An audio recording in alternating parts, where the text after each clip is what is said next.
Okay, so the aftermath of that meeting that held at the Oval Office between President Trump and Cyril Ramaphosa was that of shock. There were varying opinions, about that meeting. Everybody had an opinion about it, but I think the most important opinions will be those of the South Africans themselves, whose presidents have been said to have been ambushed by President Trump. Let's listen to them and hear the opinions about this fantastically interesting meeting. So your president had evidence that he collected after intensive research, and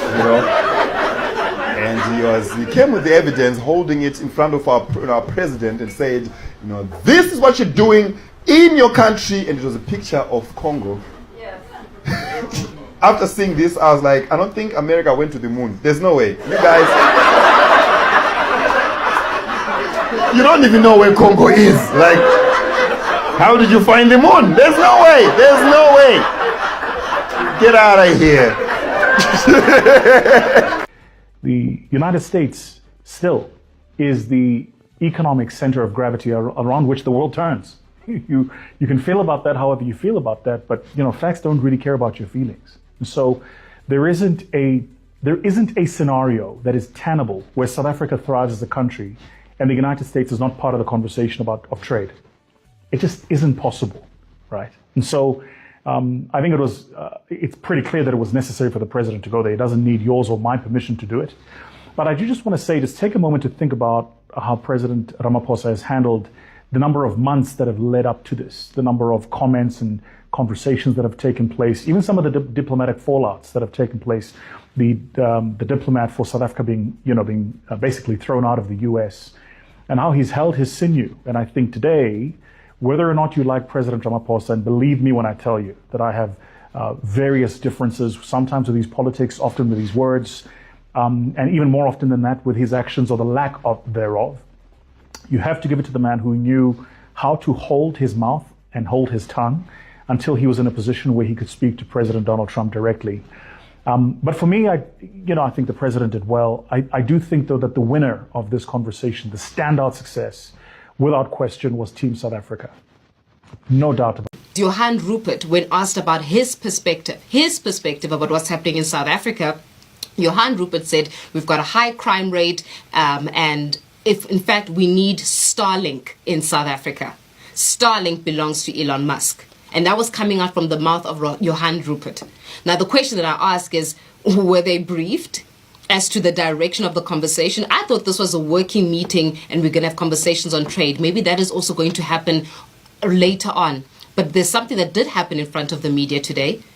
We had a documentary that was played at the White House, that was compiled by the White House regarding the killing of white farmers in South Africa. That happened. We had Johan Rupert saying we need Starlink in South Africa. We did have a President Cyril Ramaphosa that tries to sway back the conversation as to the real purpose of it. Whether or not he succeeded in that, you be the judge. But ultimately, and I go back to this, what are we going to walk away from this meeting with the President Donald Trump in America? A lot of you have got different opinions on it. I'd love to hear it. It was interesting to note the special envoy appointed by the President of the Republic of South Africa was not in that room speaking for South Africa. But you know who was? Johan Rupert, and else, Retief Goosen.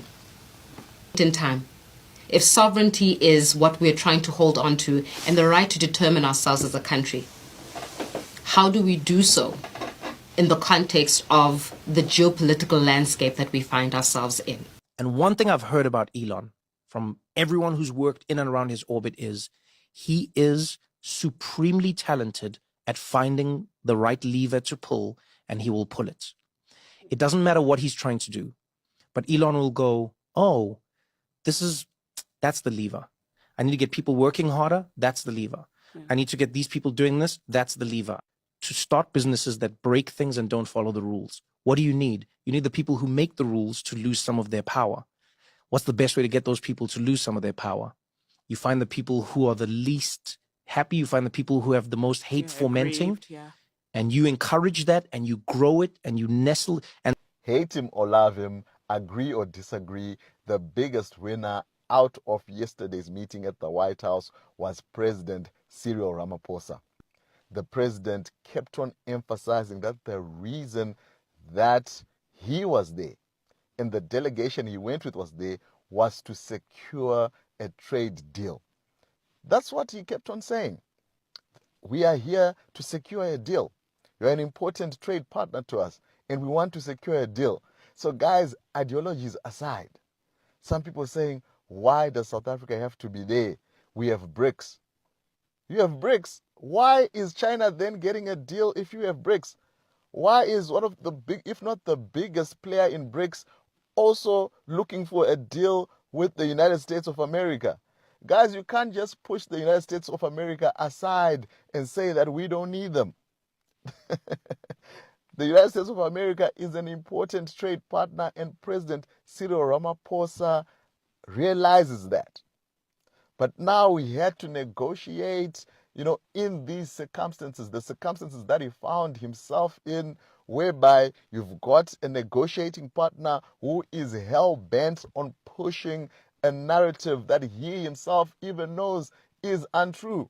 A statement by Donald Trump is offensive and undermines our sovereignty, and is a reminder that our reliance on foreign aid and foreign direct investment surrenders us to the will of imperialists who use money to dictate the economic and policy direction of Africa.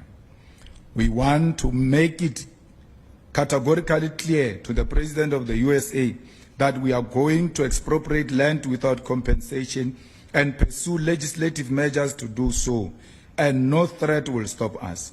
His misinterpretation of the Expropriation Act, which is a mild and cosmetic intervention, is an assessment of a measure that is going to be pursued through the amendment of our Constitution as South Africans, and there is nothing he can do to undermine our independence.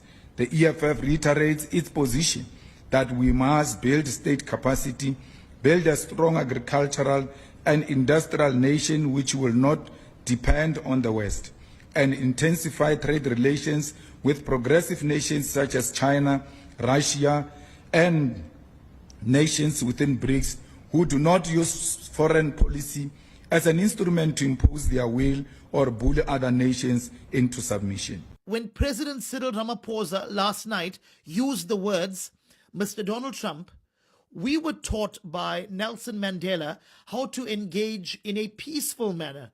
Those words were not used out of coincidence. They were used to paint a clear picture that, Mr. Trump, we are not here to behave in an unruly manner. We are not here to be disrespectful. We are not here to create war. We are just here to peacefully engage and hopefully get to a solution in a very amicable manner.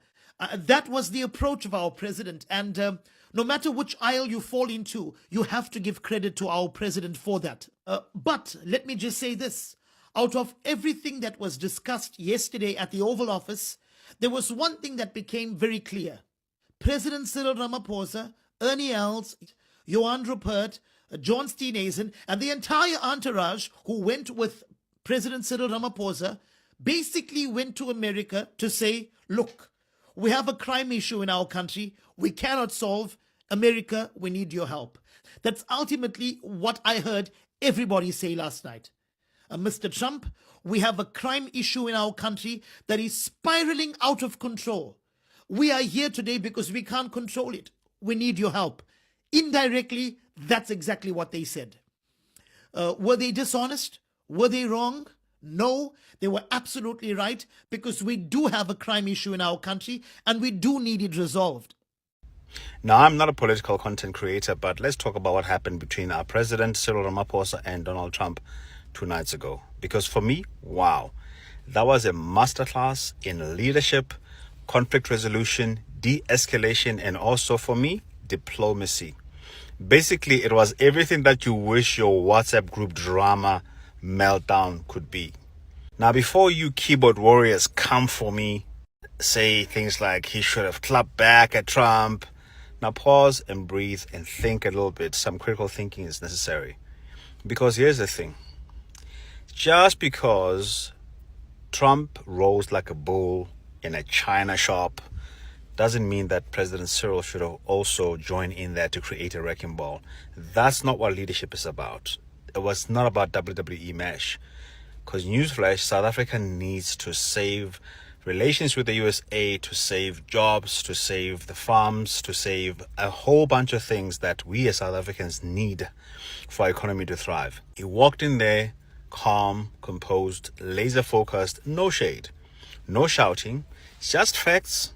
Instead of grandstanding like some of you wanted, he let actual South Africans, workers, business folks speak for themselves unfiltered.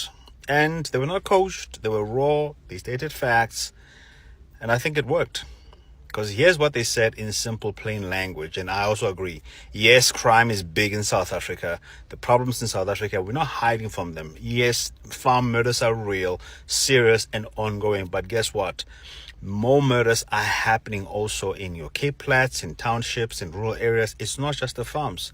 Most of us are living in danger in this country. It's nothing about the race, but it's about poverty, inequality, and an economy that needs a boost. The whole white genocide thing, we all know that's not true. It's a political spin and we should not be distracted. And no, South African government doesn't have any racially charged violence against any race or taking away anybody's land. That has not happened.